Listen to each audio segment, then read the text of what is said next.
One Crazy Summer, Chapter 21. Itsy Bitsy Spider. Vanetta couldn't stop practicing her poem. Well, it wasn't hers. She got it from a book of Negro poets at the center. If she couldn't sing her song, she would recite a poem all by herself. It wasn't enough that Vanetta had to say her poem, which was actually Gwendolyn Brooks' poem titled We Real Cool. Vanetta tried to be her poem. Since there was no applause from Fern and me the first time around, she started up again, as zombie-like as she could, to imitate the toughs standing around outside the pool hall. If Big Ma heard Vanetta and saw her standing like a shiftless bum on the corner, we'd be on the next plane back to New York City. Vanetta was into a groove and couldn't be stopped. She started up yet again, saying every line of We Real Cool as loud as she could in case Cecil hadn't heard her. I would have done both Vanetta and Cecil a favor by giving her a swift kick, but I didn't care if Cecil yelled at her. I didn't care if Vanetta disturbed Cecil's peace of mind. So I let Vanetta recite, We Real Cool, on and on. Vanetta was a perfectionist, but only about certain things that would get her noticed or earn her applause. Big Ma said Vanetta wouldn't be such a show-off if Cecil had picked Vanetta up more when she was a baby hollering in her crib.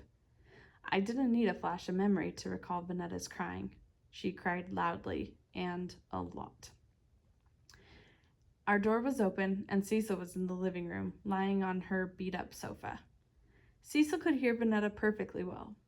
Vanetta had said this poem 7 times so far. I was certain her aim was to say it 10 times each night. But Cecil didn't let her get that far.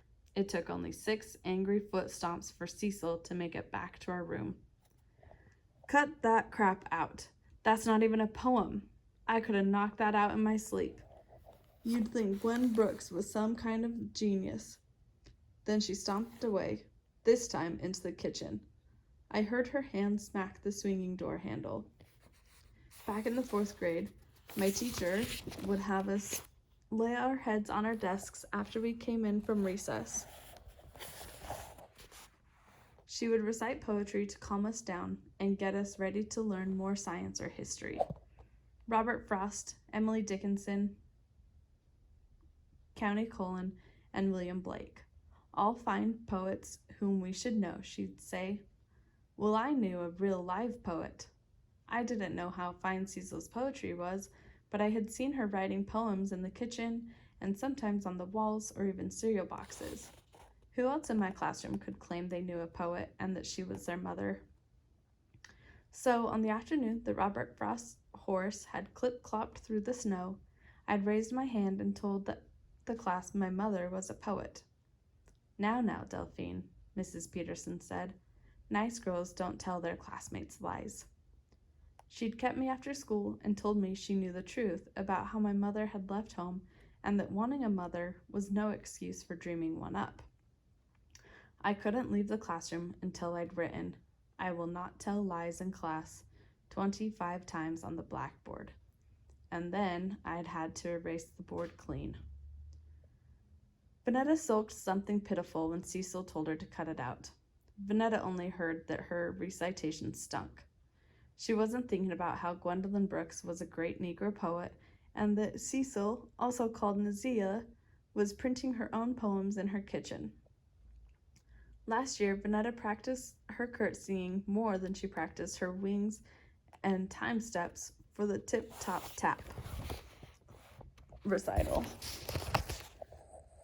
She fell on her fanny in the middle of her solo and was miserable for days.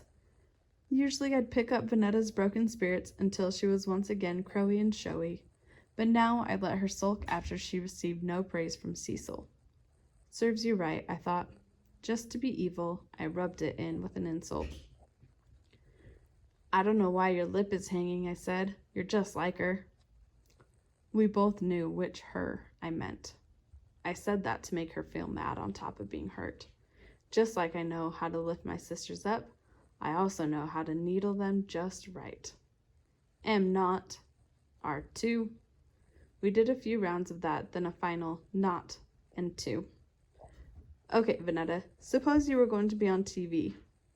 She perked up on that one, playing Tinkerbell on Walt Disney's Wonderful World of Color. But it was PTA night, or school talent night, and your little girl, Ludi Bell, Fern added in.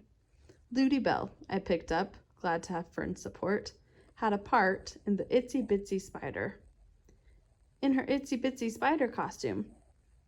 And she's been practicing her Itsy Bitsy Spider song and dance for days, weeks, a whole 2 months. The Itsy Bitsy Spider went up the water spout. I knew I could count on Fern to climb high with her tiny, sweet voice. Vanetta sat there defiant, unmoved, proving my point. It was like looking dead at Cecil. A shiny white Cadillac comes to carry you off to be Tinkerbell on TV, but your precious little girl, Ludi Bell, is standing at the door in her costume, waiting for you to take her to the school talent night. What would you do? That's easy, Vanetta said. I'd get in the shiny white Cadillac with my matching vanity bag and luggage. And what about your little girl in her costume? I asked. Yeah, what about Ludi Bell in her costume, wanting to dance for her mama? Each and every one of us knew the feeling of having no mother clapping for us in the audience. Only Big Ma and sometimes Papa when he came home from work in time.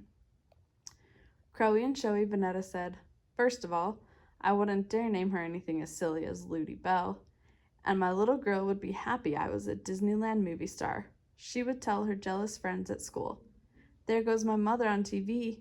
I'll bet your mother just fries pork chops and wrings her wet clothes. My mother is on TV, flying around in a blue fairy dust, waving a magical wand in a cute, smart, sparkly outfit. The magic of Disneyland had won Fern over to Vanetta's side. It was all of that blue fairy dust and magical wand stuff. Fern's eyes twinkled as she imagined having a colored fairy mother. I was looking to get Vanetta's goat, but I only ended up losing Fern, and Vanetta was her old self. And that's why you're like Cecil. You want to be a fairy on TV more than you care how your kids will feel and if they miss you. Do not, and do too, went on between us. Cecil stomped back to the room and said, Cut that crap out.